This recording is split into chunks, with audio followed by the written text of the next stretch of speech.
Final exam সেদিন কেমন ছিল, কিভাবে কি হলো সবটাই আজকে তোমাদের সাথে শেয়ার করব। চলো শুরু করা যাক। যেদিন আমি প্রথম অডিশন দিতে গিয়েছিলাম সেদিন যেন আমার নাম ছিল 200 জনের পিছনে, কিন্তু আমি ভেবেছিলাম যে এতজনের পিছনে দাঁড়িয়ে থাকবো লাইন দিয়ে আমি বাড়ি চলে যাই, কিন্তু তারপর কি হলো না, অডিশনটা দিয়ে যাই। তো ফাইনালি অডিশনটা দিলাম আর সেকেন্ড অডিশনের জন্য আমাকে ডাকা হলো। সেদিন যেন আমি ভীষণ এক্সাইটেড ছিলাম, কারণ আমি ভেবেছিলাম যে এই সেকেন্ড অডিশন দেখেছি মানে এবার আমাকে ফাইনালি টিভি পর্দায় দেখা যাবে। আর এই সেকেন্ড অডিশনের দিনও না ভীষণ ভিড় ছিল। আমি তো একবার ভেবেছিলাম চলে যাই, সত্যি কথা, কারণ পুরো সকাল থেকে রাত হয়ে গিয়েছিল, তাও আমার কারণ এত লোক ছিল সেদিন সেকেন্ড অডিশন দিতে। তারপর যখন সবাই এসে উঠে তখন অডিশনটা দিয়ে যায়। তারপর যখন সেদিন এই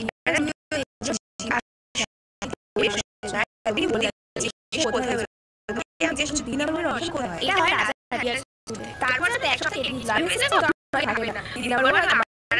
হঠাৎ করে আগের দিন রাতে আমাকে ফোন করে বলে, মানে সন্ধ্যাবেলা, যে পরের দিন সকাল পরে চলে সেদিন ক্যান্সেল করে দিচ্ছি, কারণ এত আয়োজন ছিল ওদের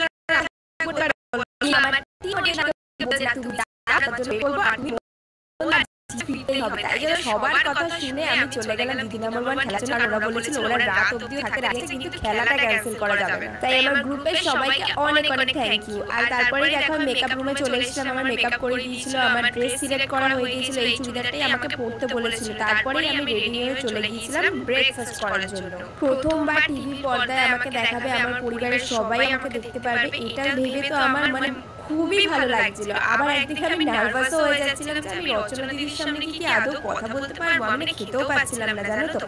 কিন্তু আবার ভাবছিলাম যে জিতবো হারবো যাই হোক না, খেলে পাচ্ছি অ্যাটলিস্ট আমাকে টিভিতে তো দেখা যাবে, যে বলতে পারবো যে হ্যাঁ আমি দিদি নাম্বার 1 গিয়েছিলাম।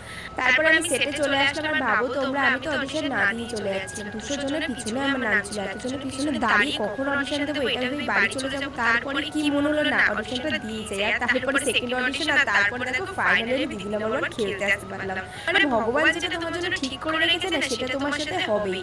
তাই তো আমি আমার ভগবানকে সবসময় ধন্যবাদ জানাই, ভগবান সবাইকে ভালো রাখো। তারপর আমার মেকআপটা ঘেটে গিয়েছিল বলে একটু টাচ আপ দিয়ে দিচ্ছিল, আর এখানে রচনা দিদি চলে এসেছে। আর তারপরে এই সিচুয়েশনটা না আমি এক্সাইটেড নার্ভাস দুটোই ছিলাম, বলে বোঝাতে পারবো না ফিলিংসটা। তারপরে গানের রাউন্ডে নচিকেতা স্যার এসেছিলেন, তারপরে আমি আর কোনো ভিডিও করতে পারিনি জানো তো। আর ফাইনালি আমি ভগবানের আশীর্বাদে, মা বাবার আশীর্বাদে, তোমাদের ভালোবাসার উইনার হয়ে গেছি।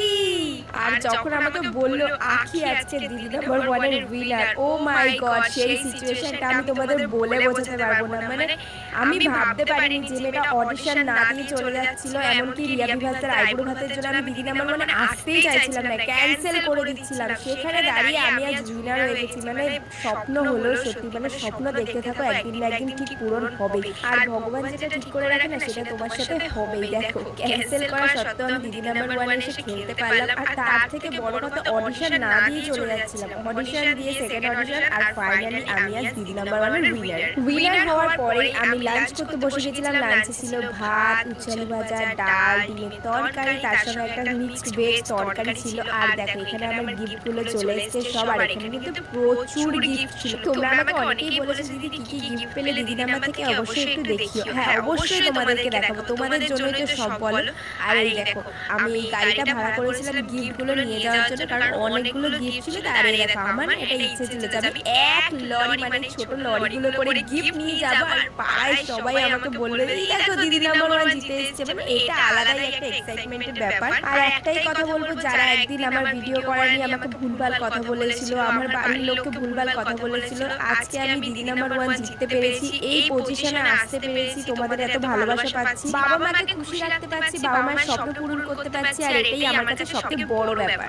আশীর্বাদ করো যাতে আরো এগিয়ে যেতে পারি। আর একটাই কথা বলবো, প্লিজ পাড়ার প্রতিবেশী বা আত্মীয়দের কথা শুনে নিজের স্বপ্নকে ভেঙে যেতে দিও না, নিজের স্বপ্ন নিয়ে এগিয়ে যাও, স্বপ্ন একদিন সত্যি হবেই।